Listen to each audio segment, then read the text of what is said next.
am I watching? This is a 1977 haunted house flick straight out of Japan by the late Nobuhiko Obayashi, an advertisement expert that made this his first feature film. The true manifestation of a fever dream. What we are looking at is Obayashi's highly experimental film debut, House. If you read the premise, then it seems like your run-of-the-mill haunted house story. A schoolgirl travels with her 6 friends to her ailing aunt's country home, where they come face to face with supernatural events, as the girls are, one by one, devoured by the home. A simple concept, sure. But how does someone take the simple premise of a haunted house and come up with this? Pure cinema. There truly is nothing like House, and even till today, this movie leaves audience members scratching their heads after their first viewing. And, well, still scratching their heads after their 5th and 6th rewatches. Myself included. I own this movie. And every time I get to the end credits, I'm delightfully confused on what I watched. There are many aspects and directorial choices that make this movie so special, but today I want to explore one component that makes Obayashi's 1977 film timeless. You see, we can debate on how to define this movie, but the one thing we can probably all agree on is that House is fun. Now, praising a movie for being fun doesn't make it entirely special, but it's how Obayashi creates this fun that is so impressive. That is through the use of comedy, but more importantly, by embracing the silly. Silly often gets an underhanded connotation for being childish, but I feel that the usage of this type of humor allows the outrageous moments to be more digestible. Moments like a mysterious watermelon merchant overacting his heart out, or Mr. Togo being turned into a pile of bananas because he loves bananas, or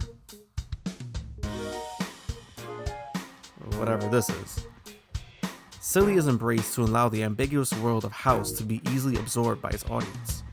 Let me better explain by breaking down a scene during the movie's third act. After Kung Fu's severed legs kicks a painting of the white cat, the room starts to fill with blood. Stick with me here. This leads the 2 remaining schoolgirls, Prof and Fancy, to float on a floor tile as they grip for survival, while Prof combs through the aunt's diaries trying to find a way to defeat the house. But then, a jar with teeth comes up and pulls her into the blood, where she is dissolved after a pretty long not safe for work montage of her stripped body.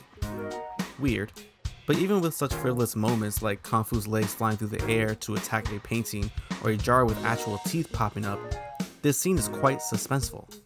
As the room fills with blood, we can feel the fear building between the 2 girls, with Prof nervously searching for an answer, while Fantasy clutches onto her with all hope to survive. The destruction of the house is well executed through the excellent set design, engulfing them in pure chaos. As Prof is pulled into the blood, we see a frantic Fantasy yelling for Prof. In return, the house taunts back to Fantasy by having a statue of a pig emerge from the blood, wearing Prof's glasses, allowing the audience to chuckle while questioning themselves another time, what the am I watching? You see, having silly moments allows House to be the iconic staple in cinema today, even within a scene with legitimate fear. Placing these silly beats like severed legs flying through the air, a jar with teeth, and a glasses-wearing pig statue taunting the last remaining survivor allows the movie to be fun during moments of terror. This is what makes House so interesting. The movie's silliness gave Obayashi the opportunity to create a world with very few embedded rules into his reality. This allowed him to use his advertising expertise and explore different techniques that would normally take the audience out of another movie. So this gave the director free range to cut off a high school girl's head on one screen and then have her bouncing around and biting another person's in the next. Or have a memorable moment with the aunt taunting Fantasy with an eyeball, or a white cat moonwalking over a piano's keyboard, or the skeleton out of your high school bio class being heavily featured. House is silly because it's intended to be silly. As I said earlier, silly is often a backhanded comment used to explain something that's childish.